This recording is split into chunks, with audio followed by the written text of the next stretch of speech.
Okay. Hopefully got a chance to look at the video from last time. And so it would have been all of this stuff. So we talked about nucleophiles and electrophiles. Nucleophiles have the electron density, and there the arrow goes from the nucleophile to the electrophile. Electrophile is electron poor. And so all of the reactions that we talk about in this chapter are going to have a nucleophile and an electrophile, at least in some way. Talked about the difference between substitution and elimination reactions. In a substitution reaction, well, we're substituting something, in this case, a leaving group for a nucleophile. And so those mechanisms are going to be SN1 and SN2. And then in an elimination reaction, we make an alkene by eliminating a leaving group and a hydrogen. Okay, and that's going to be E1 and E2. We can have competition between SN1 and SN2, between E1 and E2, and then between the substitution and the substitution and elimination pathways. Okay, so we talked about SN2, the two processes that happen in nucleophilic attack and loss of a leaving group happen at the same time, and we go through this transition state in the middle. And so we get a product where we've substituted, in this case, the bromide has left, and the sulfur nucleophile has become attached to the compound, and we have inversion of stereochemistry in this reaction because there's got to be space for the leaving group to leave on one side and space for the nucleophile to attack on the other side. Because of that sort of space consideration, we want to have a substrate or a reactant that doesn't have a lot of steric hindrance around the alkyl halides. So tertiary alkyl halides do not undergo SN2 reactions, but methyl alkyl halides are the fastest, and then secondary and primary are in between.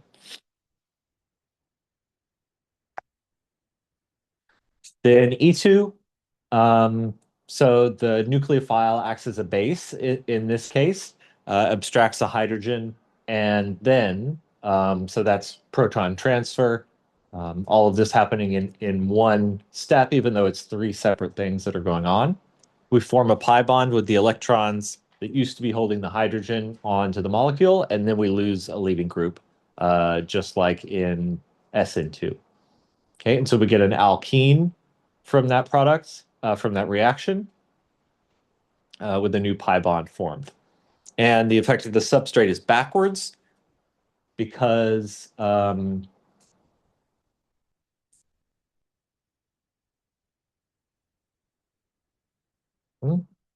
yeah, sorry. Um, because we're forming a pi bond. We're gonna talk about the selectivity of that today. So methyl, well, you can't. You got to have two carbons to form a CC double bond, and so a methyl alkyl halide is not going to work, and primary, secondary, tertiary increasing in speed.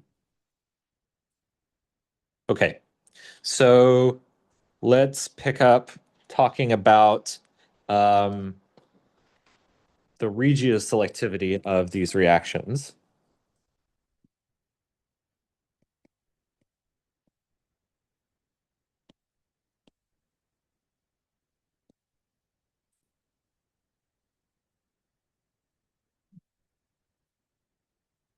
Okay, so we're forming a CC double bond, and in the case that I just showed you uh, here, this alkyl halide, right, it has three methyl groups on that central carbon that's got the bromine attached to it, right? So I know I've indicated the bottom left proton is the one that's participating in the proton transfer, but it could just have easily been that one or that one, and it's always going to lead you to the same product, that alkene. However, that's not always going to be the case. So what if we have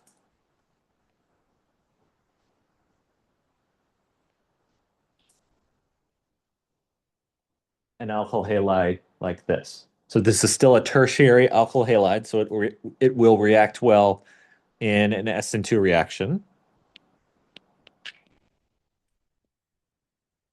SN2. No, that was a test. E2. Okay, so now we have two different options of protons that are directly adjacent to the carbon with the bromine. So we can do this one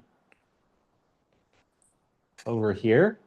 Right, the two methyl groups are identical, so both of those blue protons are the same.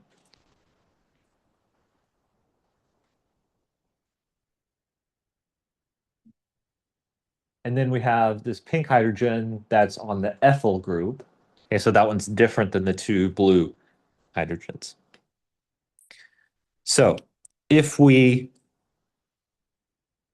do the proton transfer with the blue hydrogen,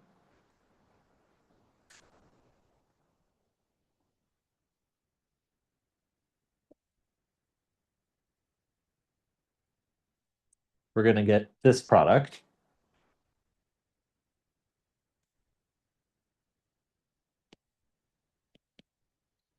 If we use the pink hydrogen,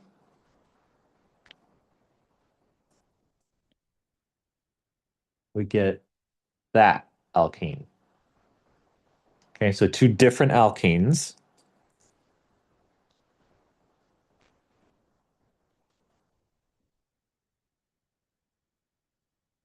And they're formed in different ratios in this reaction. This might kind of seem backwards as to what you might expect. You might say, okay, well, there's two of the blue hydrogens on the left, or there's two of those methyl groups, so shouldn't it be twice as likely that that one gets deprotonated? But it turns out that the reason for why this why the ratios of products are different is because of alkene stability. So uh, selectivity.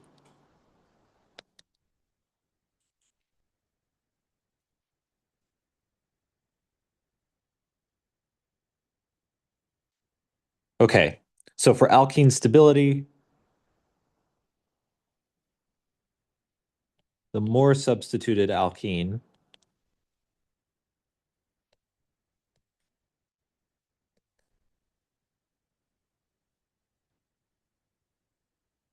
is more stable.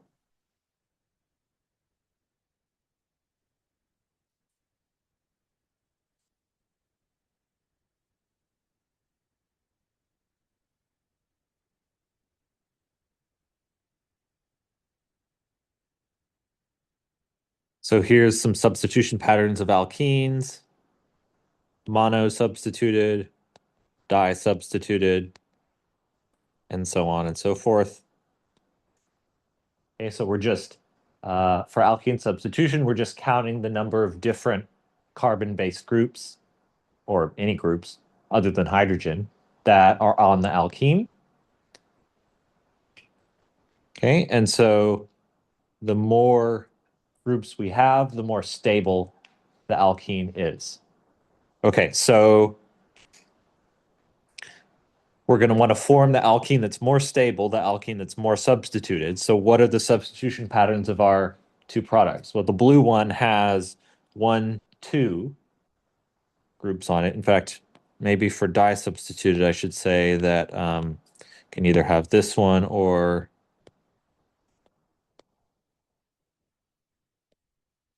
that. Those are both di-substituted.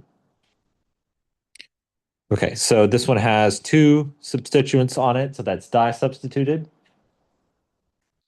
The pink one has 1, 2, 3 substituents on the alkene, so it's tri-substituted.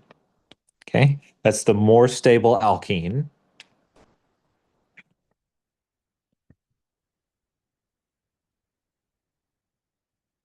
And so that's going to be the major product of the reaction, right? 71 versus 29% yield.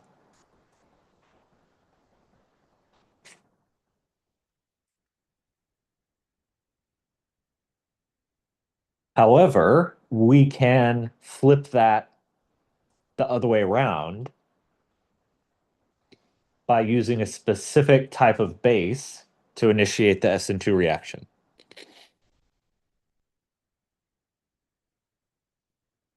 So using a bulky or sterically hindered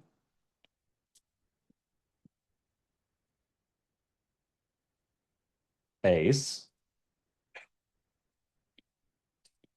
will instead give us the less substituted alkene substituted as the major product.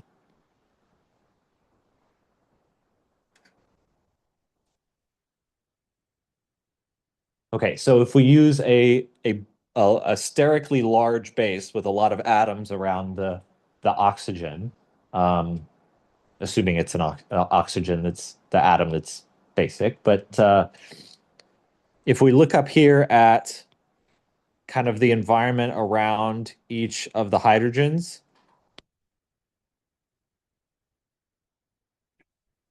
there's more stuff going on around the pink hydrogen, right? You could say that that the carbon that the pink hydrogen is attached to has two carbon atoms attached to it, but these methyl groups with the blue hydrogens only have one carbon attached to them.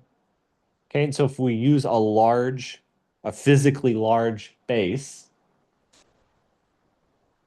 we can selectively deprotonate, in this case, the blue hydrogens, which are sort of there's more space around them for a large base to come in and deprotonate them. And so the bulky base that we're going to use is tert butoxide.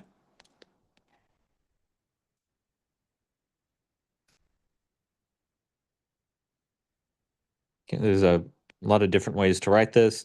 It's often found as it's potassium salt, so KOTBU, TBUOK, and so on and so forth. But if we draw out the structure of this,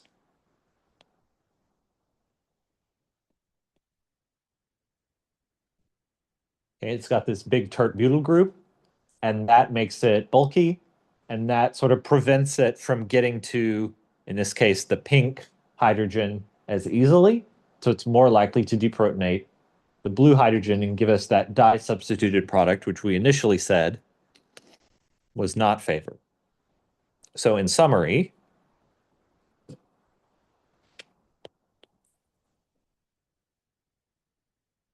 okay, if we use really any standard base, and we're going to talk about selecting nucleophiles and bases next time.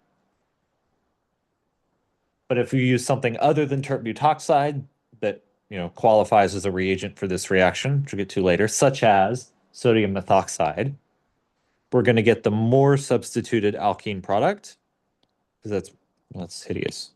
Because that's more stable.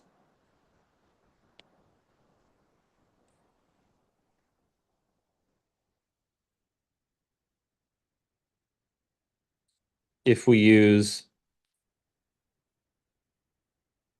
tert butoxide, we're going to get the other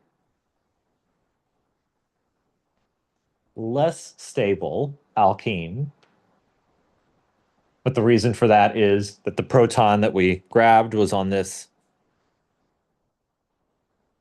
carbon on the end of a chain.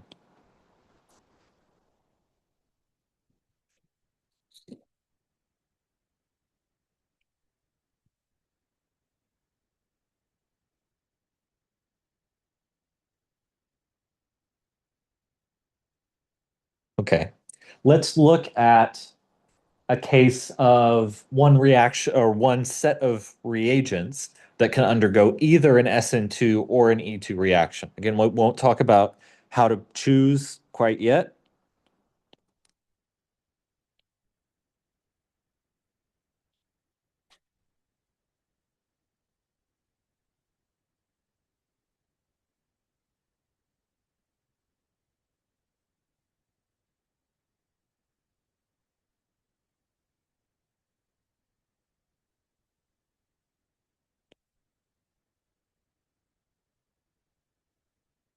Okay, so here's our electrophile, the alkyl halide. Okay, and then our nucleophile is NaOET, sodium ethoxide. And so we don't care about the sodium. We're just looking for that ethoxide anion. Okay, so for SN2, that's substitution. So we're going to substitute the bromide for the ethoxide, and we have inversion of stereochemistry. Okay, so let's write all the parts of the molecule that don't change.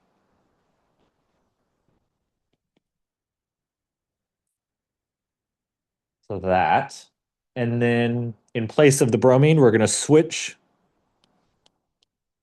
the stereochemistry and switch the bromine for OET.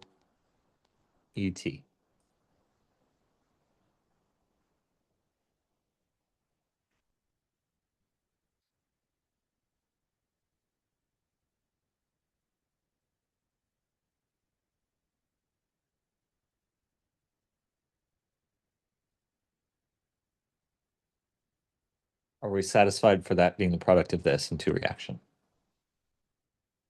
If you didn't watch the video, you probably don't know what I'm talking about, but okay. So that's substitution. We can also do elimination. All right. And okay, this is going to involve what we just talked about, forming the more substituted alkene. Okay. Our base is ethoxide, not tert butoxide. So we're not going to form the less substitute. This isn't the exception, right? This is sort of the standard E2 reaction where we expect to form the more substituted alkene. So is our double bond going to go to the left like that or to the right, left or right?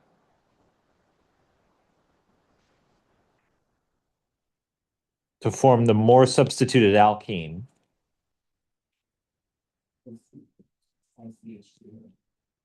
Let's see. Let's draw both products actually.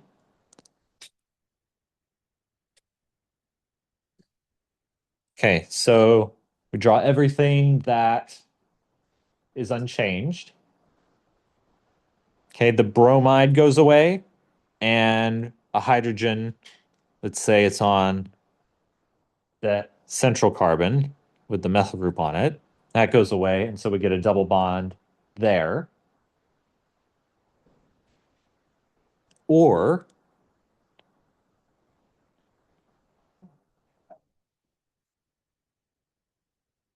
let's see. So if we do this hydrogen, do, yes. Come on.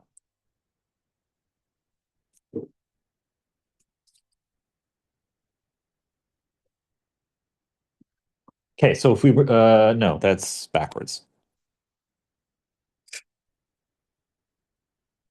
Don't listen to what I say. Okay, so if we remove the pink hydrogen, okay, the double bond is going to end up between where that hydrogen was and where the bromine was. Okay, so that's going to become our double bond. So right there. If we remove the blue hydrogen, it's going to be between where the blue hydrogen was and the bromine, which is here. Okay, so we look at substitution patterns of these alkenes. The blue one only has one carbon substituent on it, so that's mono substituted. The pink alkene has 1, 2, 3 carbon groups on it. So that's tri-substituted. And that means the tri-substituted one is going to be the major product because it's the more stable, more substituted alkene.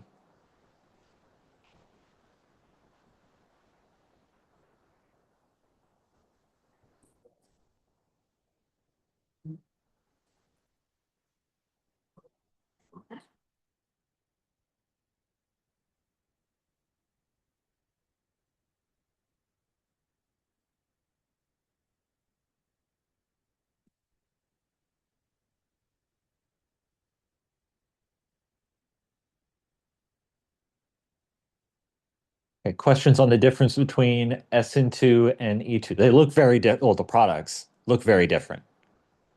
Okay, the main thing you're looking for, really, it's easier to identify elimination than substitution because we get a new double bond, and that tends to stick out like a sore thumb. Okay, so those are the two single step processes, right? In both of these cases, everything, at least in the mechanism, happens in one step. Now we're going to move on to multi-step mechanisms.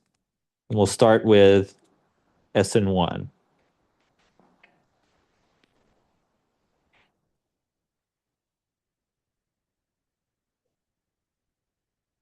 So it's still an SN nucleophilic substitution reaction. And so the processes that happen are the same as SN2. Okay, so we have nucleophilic attack.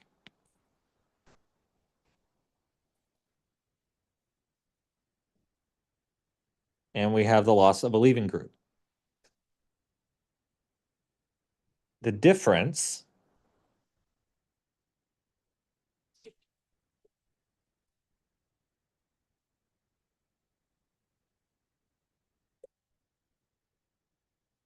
is that this is going to occur in two separate steps rather than having all the arrows being drawn at the same time.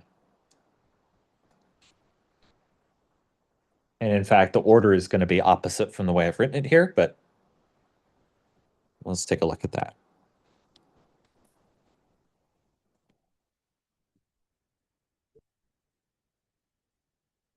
Okay, in an SN1 mechanism, the first thing that happens is the loss of the leaving group.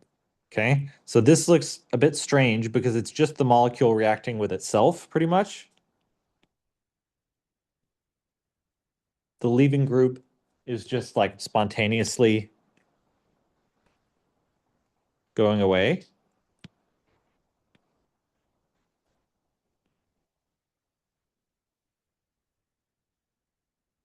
Okay, so it's just going to take its bonding electrons with it to become a lone pair.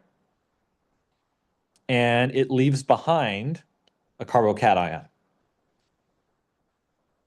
And that's going to be the theme for the rest of this chapter is carbocations.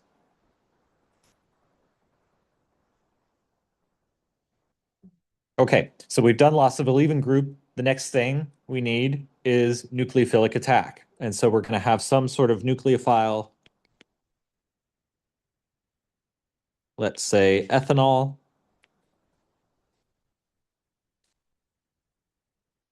And it's going to attack the electrophile, the positively charged carbon atom.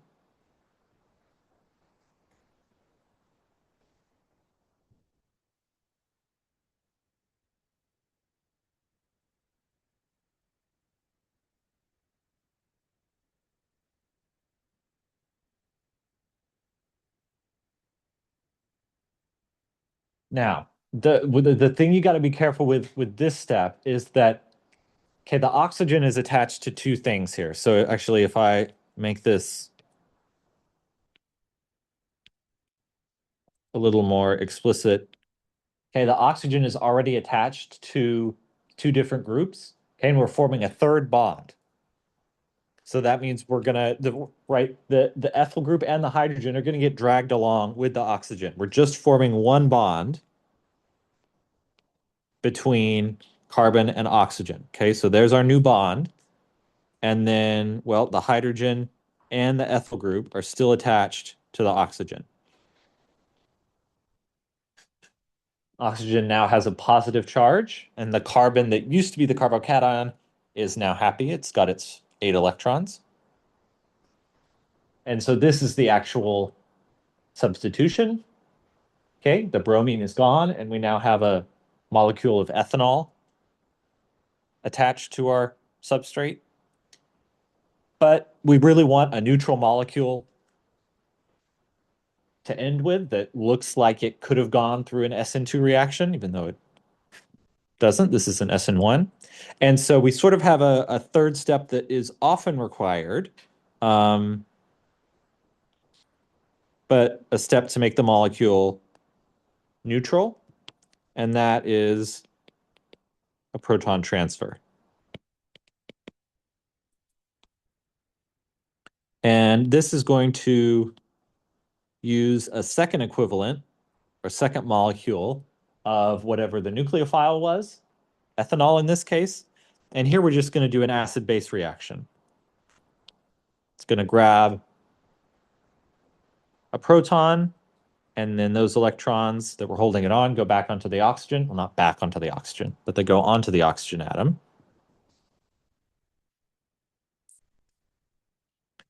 All right, and now we get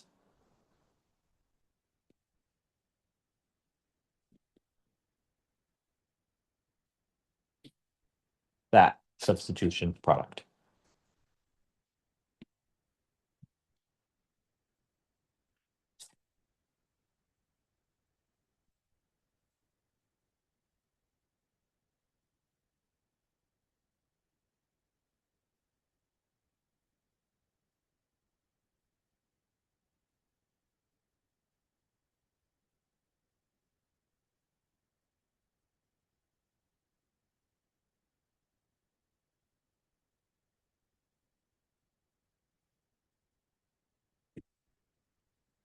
What is that? Mutual.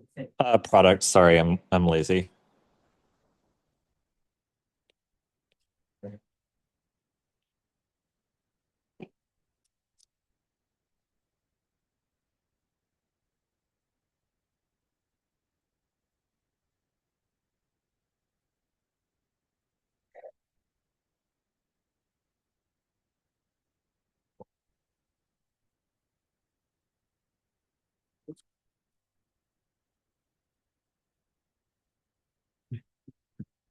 Okay, so the bad news here is that we've got more steps to do. The good news is that we don't care about stereochemistry.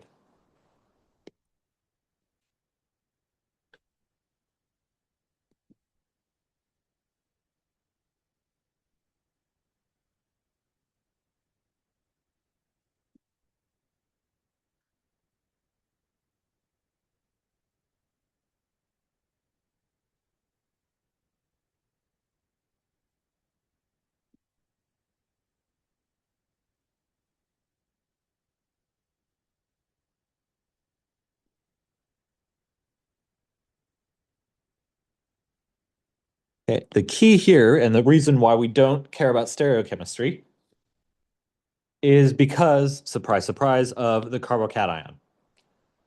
If you recall from hybridization, carbocations are sp2 hybridized, unlike the sp3 carbon that we started with. Okay, and sp2 carbons are planar, they're flat. So if there was any sort of stereochemical information in the starting material, I can't make this chiral because it's got identical groups on it, but whatever. If there was stereochemical information in the starting material, as soon as the leaving group comes off, you erase all of that information. Okay, that carbocation is flat, and that means that when the nucleophile attacks, okay, we go back to sp3. So sp3, sp3, sp2, and then back to sp3. Okay, when we go back to sp3, we regenerate some stereochemical information, but it's 50-50, right? Half R, half S. And so at that point, when we have a mixture of both stereoisomers, we call that a racemic mixture. And there's no point in indicating that it's a racemic mixture because essentially not indicating stereochemistry implies that the mixture is racemic. Okay, so stereochemistry in SN1 can be ignored and not drawn because it's 50-50.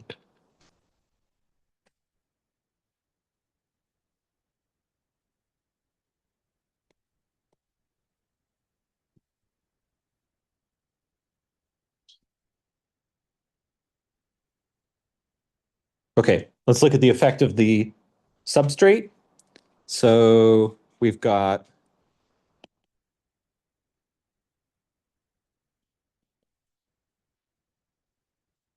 methyl primary, secondary, and tertiary.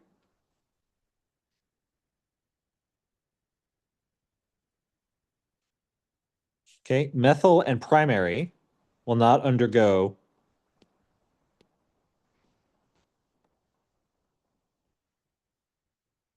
SN1 reactions. The reason is we have to form a carbocation in an SN1 reaction. And carbocations are more stable the more substituted they are. And so these very unsubstituted carbocations, which end up being right, CH3 plus, just a naked carbon, sort of, and then primary carbocation, those are very unstable. And because you have to go through that intermediate to do an SN1 reaction, the reaction just doesn't end up happening because you don't form that carbocation. But for secondary and especially tertiary, you can do an SN1 reaction.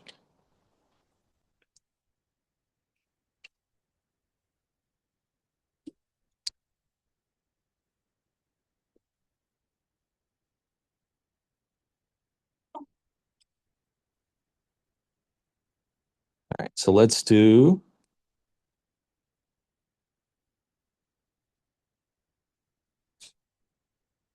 this SN1 reaction. Here we have a tertiary alkyl halide, and we have methanol as our nucleophile. Okay, so the first step in SN1 is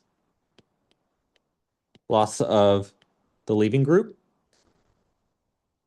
So our chlorine is just going to magically go away. And if you think that seems kind of unlikely, it is. And that's the reason that these reactions are typically kind of slow, is because you just kind of have to wait for the starting material to randomly decompose before you can do the reaction. Okay, so chloride leaves, we have a carbocation. And now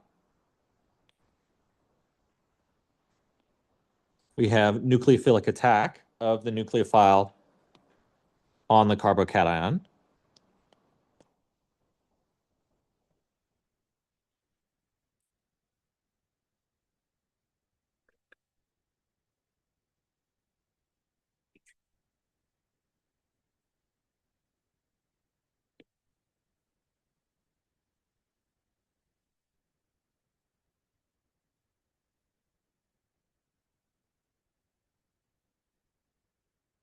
Form a carbon-oxygen bond. The methyl and the hydrogen that were on the oxygen stay with it. Okay, it's going to go away in a separate step. So now we have a positively charged oxygen.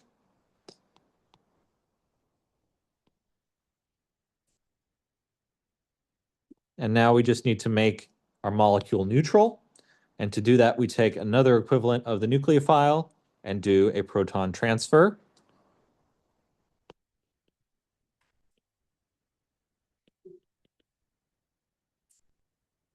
Pull the hydrogen off of the oxygen, and then we're left with our substitution product.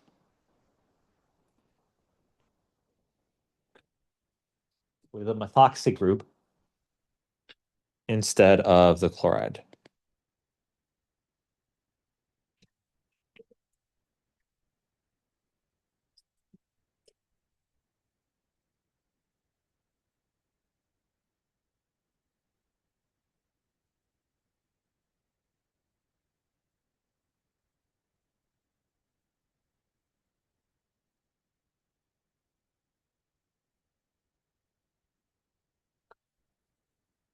So currently you don't need to worry about identifying what reagents are needed or what reaction a certain process will undergo.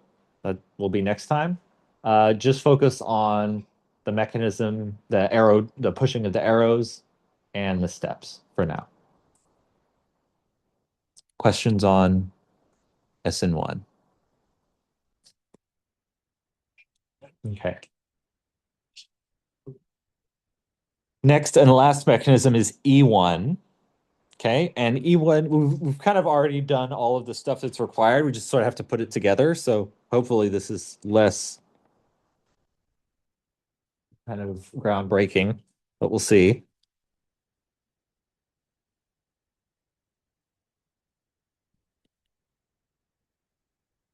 Okay, so an E1 mechanism is like E2 that we talked about. At this point, you're like, Dr. Eubanks, I don't remember what that was.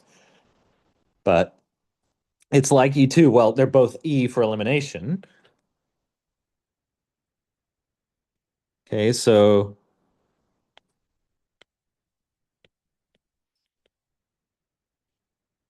we're going to have a base doing something. So it's elimination. So that, deciding which proton to deprotonate, we're going to have to do that. And then E1 is also like SN1.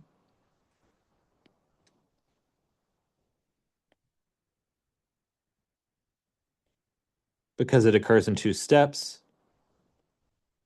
And it uses a carbocation intermediate. Kind of the two hardest parts of E2 and SN1.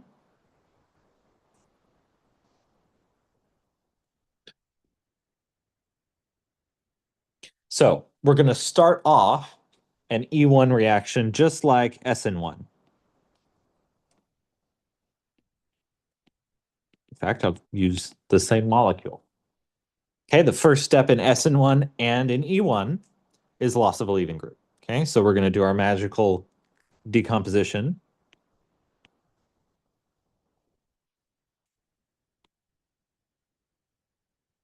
Where the leaving group just yeets away. It's a term. And we have a carbocation like we did in SN1. So that step is the same, but now we're going to kind of switch from thinking kind of like SN1 to thinking like E2. Okay, and what happens in elimination? Well, we have to have a hydrogen. Let me make that more angular. There we go. We have to have a hydrogen on a carbon adjacent to the carbocation, and that's going to get deprotonated by whatever base that we are using in our reaction. Let's say we use hydroxide.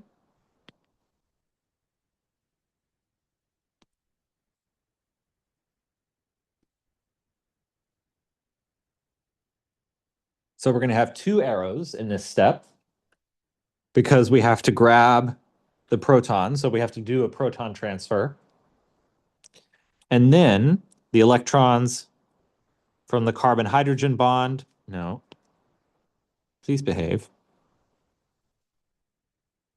come down to form a pi bond. Okay, and that is going to satisfy the carbocation.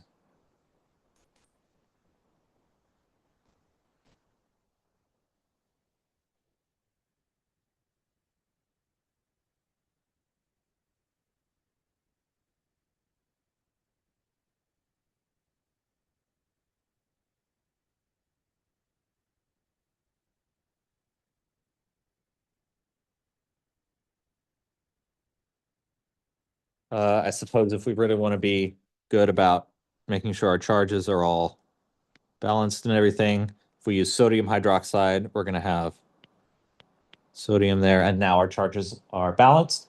Neutral there, neutral in the middle because we've got two positive things, two negative things, and neutral at the end because we've got sodium bromide.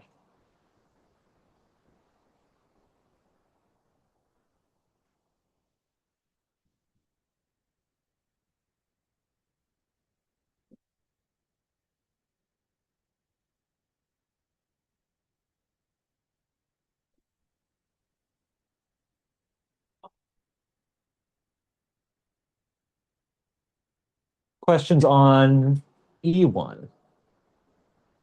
And we're going to do a bunch of examples in a bit, but there's one more important thing that has to do with both SN1 and E1, and that is about carbocations. Specifically, their ability to rearrange.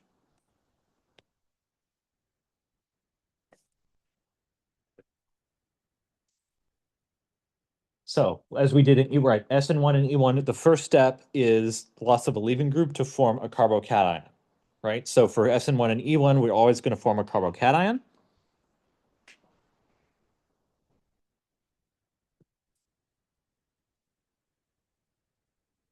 And forget if we talked, I think we talked about it previously, but carbocation stability is predictable.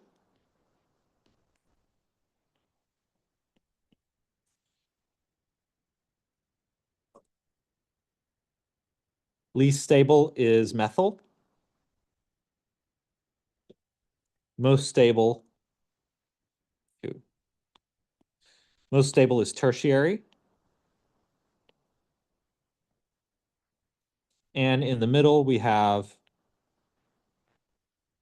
unsurprisingly, primary and secondary.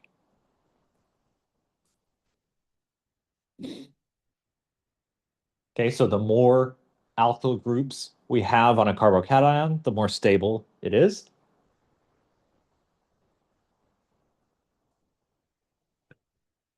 If it's possible, and there's two methods through which this can happen,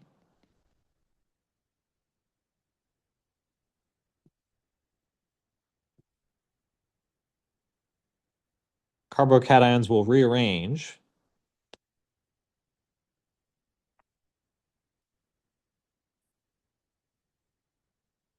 to become more stable, and by more stable, we mean more substituted.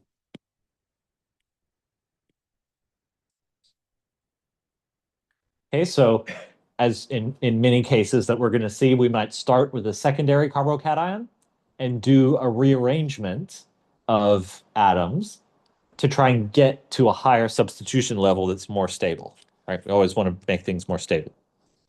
So those two methods that we're going to use, the first is the more common one. It's the one we'll see most often. It's called a hydride shift.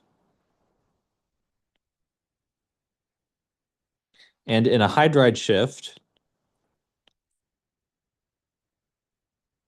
well, a hydride is going to shift. And a hydride is hydrogen with a lone pair and a negative charge.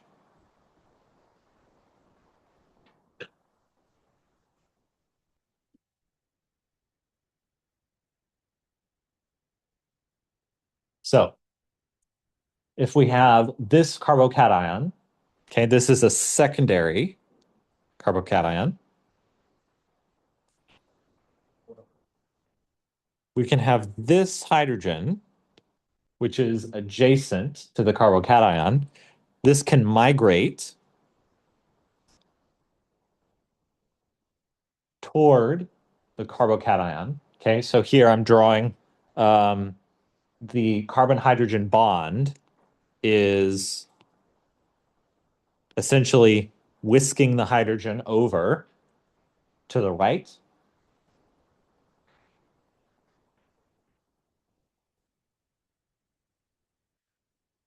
And so what do we get from that reaction?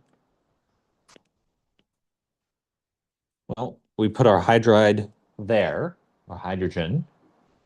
Okay. And that positive charge that was on the right has been satisfied, but we've left a positive charge on the carbon on the left. Okay, what's the substitution pattern of the new carbocation? Well, it's got three things on it, so it's now tertiary. So this is a better carbocation than we had.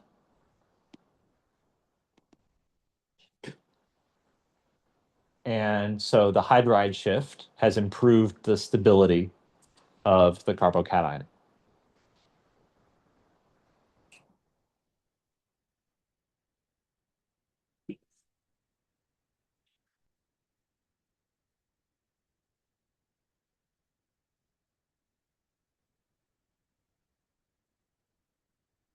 The other process is a methyl shift. Okay, and this is just the same thing as a hydride shift, but we're going to use a methyl group instead.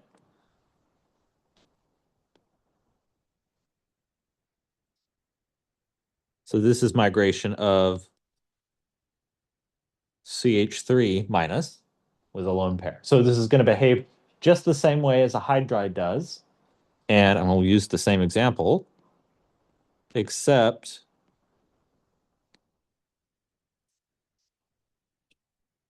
that will be our methyl group. Okay, so our methyl group will migrate or shift toward the carbocation.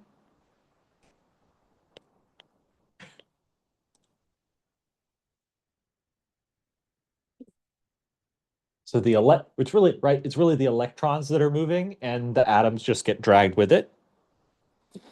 And then in the empty space where that bond used to be, there's no electrons anymore, so positively charged. And we're still going from secondary to tertiary, and so we get a better, more stable carbocation.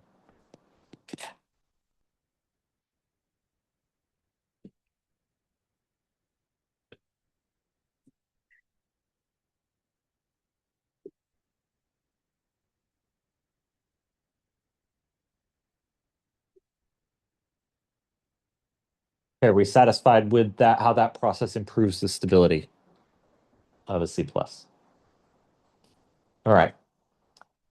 So now we're actually going to start here and essentially work backwards and do some examples. Okay, so this is really an example on determining what carbocation rearrangement, if any, will occur. So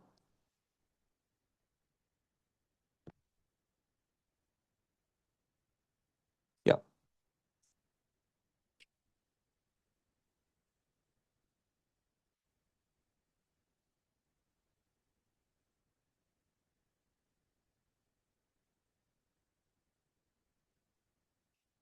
Okay, so say we have this carbocation.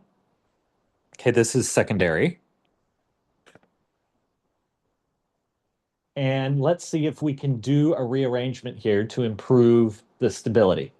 And so the only way that the stability can improve from secondary is to go to tertiary. Okay, so our product has to be a tertiary carbocation. Okay, so there's some steps you can take to see what will happen. The first thing we want to do, and I've already sort of done it here, is look at all of the hydrides or methyl groups on carbons that are directly adjacent to the carbocation. So that's going to be everything I've drawn explicitly, the two hydrides on the left and a hydride and a methyl group on the right. Okay, we can't start playing with these because they have to be directly adjacent to the carbocation. Okay, so we want to identify all of those groups. And then really the most correct way to do this is just kind of to brute force it. And so we want to imagine each group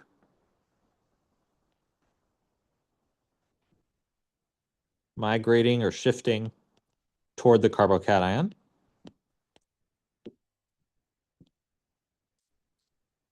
So essentially, we'll want to sort of do a trial run of a hydride shift for each of those hydrides and a trial of that methyl shifting.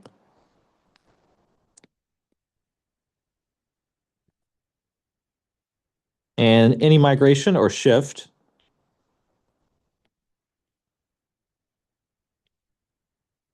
that improves the stability of the carbocation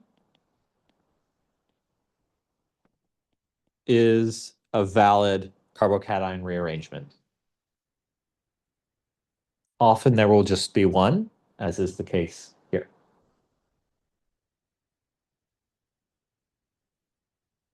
Okay, so I'm going to do the two wrong answers first before the right answer. So let's do one of the hydrides on the left. The two are identical, so we only have to do one of them, right? So let's take the electrons holding the hydrogen onto the molecule and push those toward the carbocation.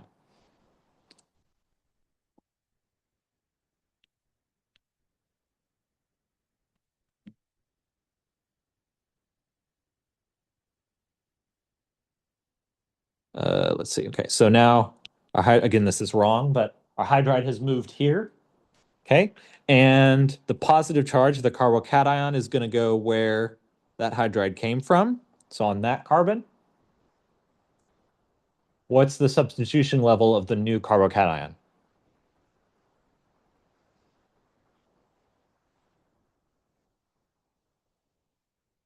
We need it to be tertiary, but nope, it's only got two carbon groups attached to it.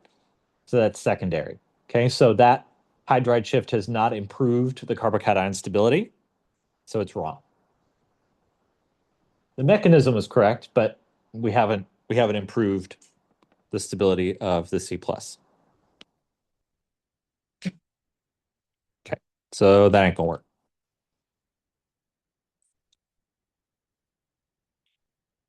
Okay, another wrong answer. What about the methyl shift? Let's shift the methyl group over to the carbocation and see what that does.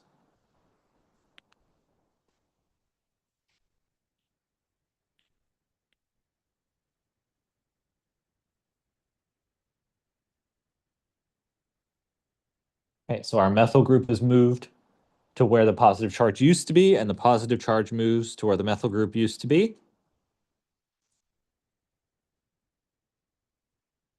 And we have the same issue, right? The new carbocation is only secondary, and so the stability has not improved at all. So this is also a valid mechanism that doesn't improve the stability of the carbocation, so it's wrong. All right. Nope. Spoiler alert, it's the hydride shift on the top right that is correct. So if we shift this hydride toward the carbocation,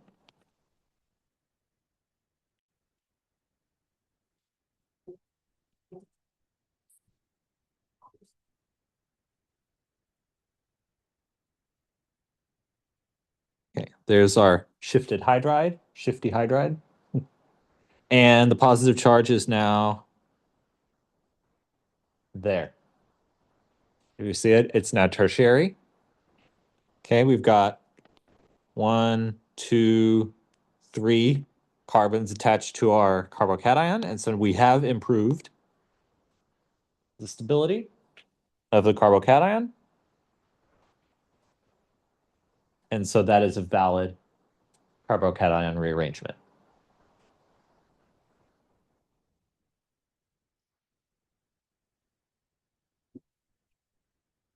So what does this look like in, for example,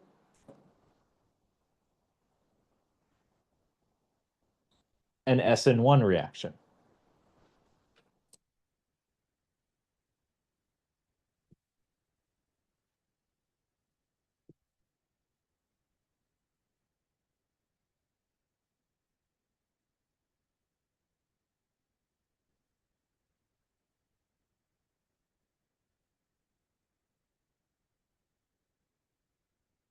So let's start with this.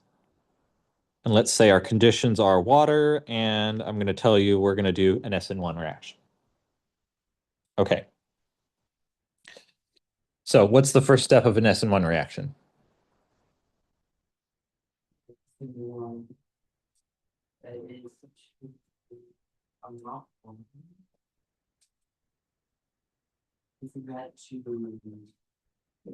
Would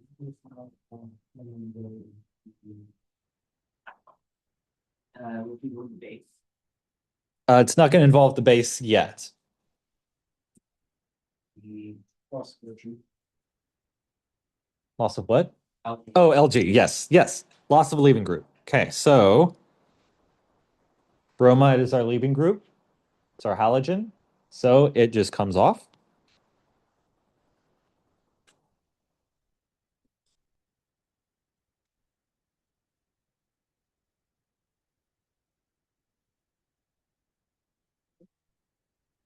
And we're left with a carbocation.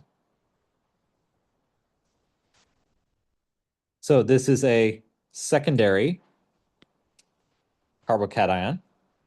Has the potential to improve, possibly. And, okay, now what do we do? Okay, look at all of the hydrogens and methyls on the carbons directly adjacent to the carbocation. Okay, so directly adjacent to the carbocation, we've got well, we've got 3 hydrogens there, but they're all the same. So I'll just draw one. We've got a hydrogen on that adjacent carbon, and then these 2 methyl groups are both potential methyl groups for methyl shifts. Okay. Imagine each group migrating toward the carbocation, and any migration that improves the stability is valid. So you want to try hydride shifts first because they are the most likely to work. Okay. Should we migrate the left or the right hydrogen, do you think? Yeah, the left one. The shortcut for that is migrate the hydride on the more substituted carbon, okay? Because our positive charge is going to end up in that empty space. There's our hydride. Okay, so hydride migrates toward the positive charge.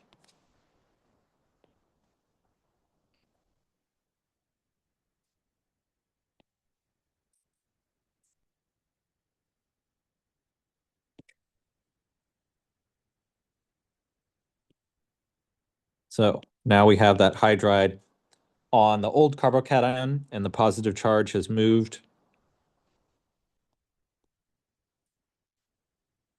there. Okay, and now we've gone from secondary to tertiary. So our rearrangement has improved the stability of the carbocation.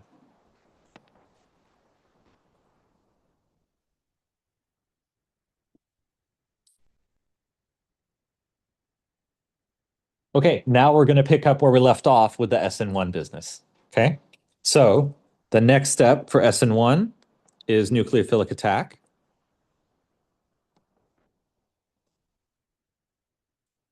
Our nucleophile is water. And we're going to attack the carbocation. In this case, it's the new carbocation.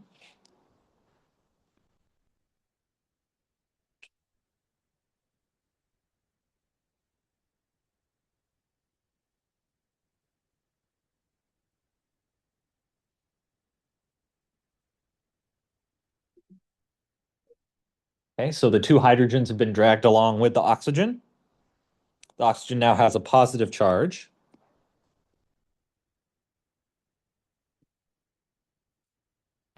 And we want to form a neutral molecule at the end. So we need to do a proton transfer.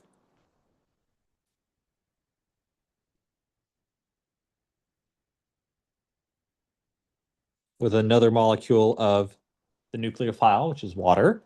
Okay, so that's just going to do an acid-base reaction. Deprotonate the positively charged oxygen.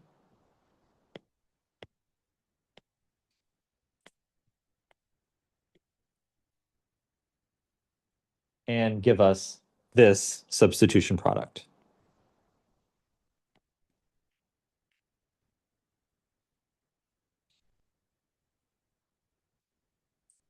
which you'll notice looks quite different from the starting material. Okay, the carbon, the connectivity is different. We've essentially moved the substituent from this carbon here. That's where the bromide was.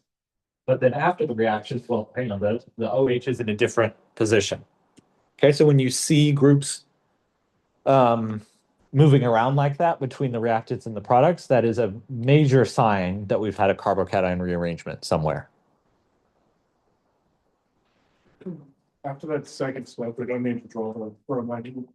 No. In fact, you don't even need to draw it there.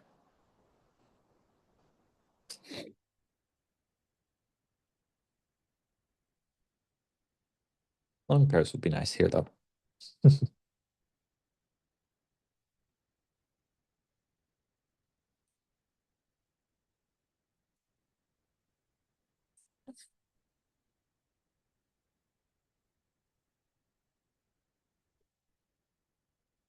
Okay, let's take that same set of reagents, that alkyl bromide with water, and we'll instead do an E1 reaction, sorry.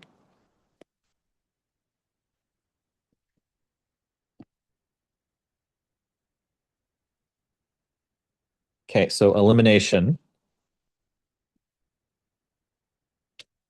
instead of substitution.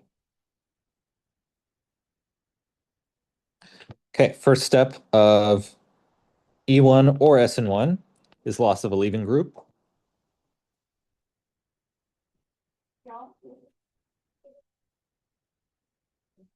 Bromide goes away, leaves a carbocation.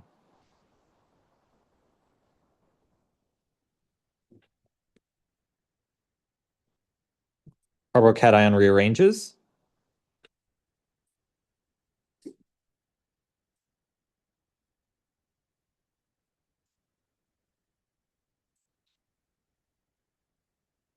I'll draw the hydrogen.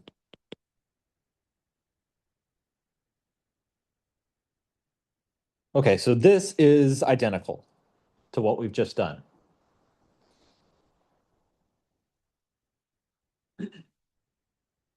The difference now is we want to do an elimination reaction. Okay, so we don't have nucleophilic attack. Instead,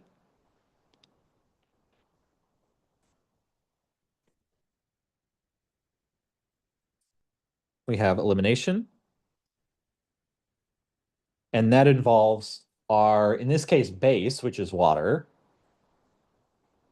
removing a proton from the molecule and allowing it to form a CC double bond.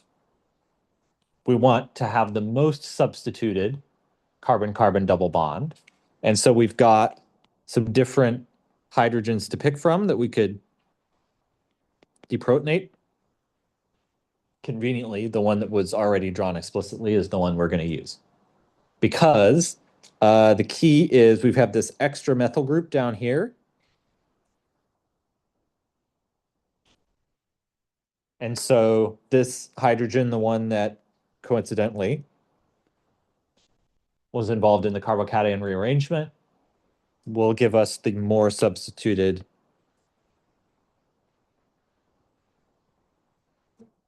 alkene. So we're going to grab that one, generate a pi bond.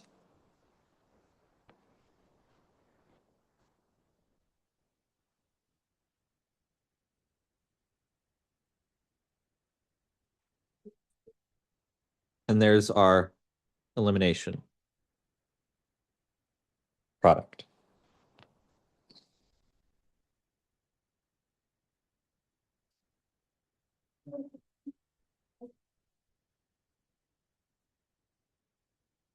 Okay, one other thing to note is that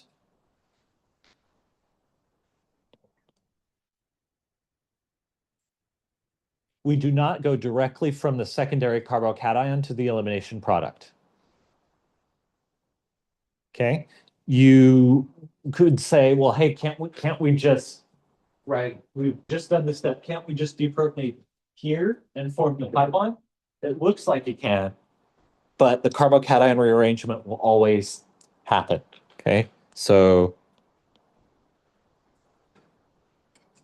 have to do the carbocation rearrangement first and then do the elimination. Let's see if So the hydrogen is going to the cation, and the OH2 replacing that hydrogen that's going to the cation, right? um say that again. No, the hydrogen is going to replace the cation. The OH2 is going to take the hydrogen's place, correct? Um in the SN1. Yes. In the E1, the only purpose of the water is to remove the proton to do the elimination.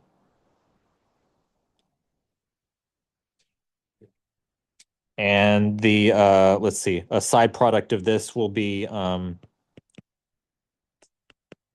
hydronium ion.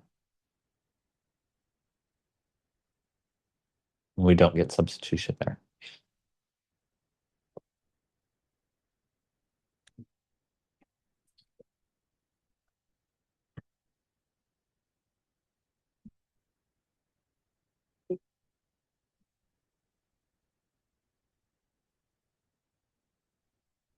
Okay, the last thing I want to show you, and we won't actually apply it until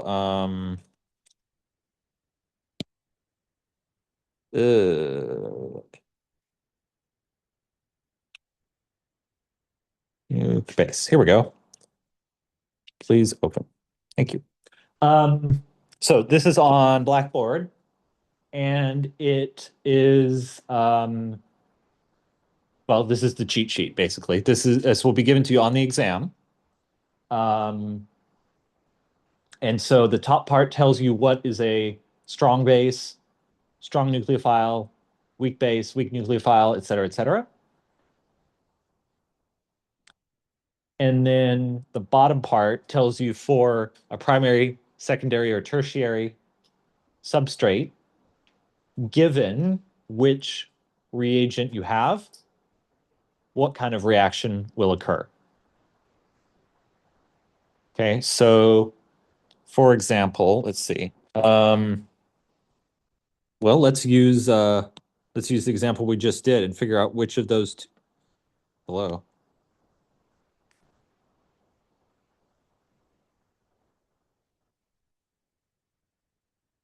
Okay, so that was our reaction.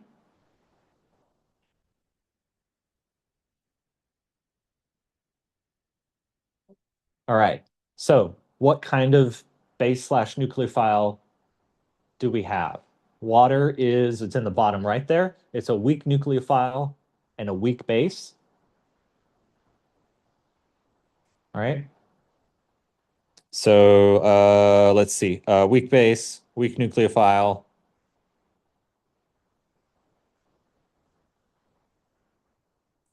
What is our substrate? Primary, secondary, or tertiary? Well, the alkyl halide, the bromide here, has 1, 2 carbon groups attached to it. So that's secondary. And actually, look at that. There's actually no reaction in that particular case. So everything I just showed you was a lie. Not really, because it shows the mechanism. But that reaction actually would not occur.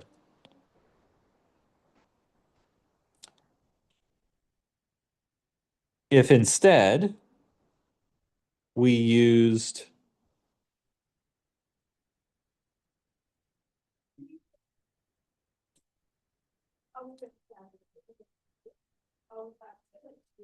potassium cyanide as a reagent in this case. Okay, cyanide is Cn minus or Nc minus. Okay, so that's a strong nucleophile and a weak base, which is there.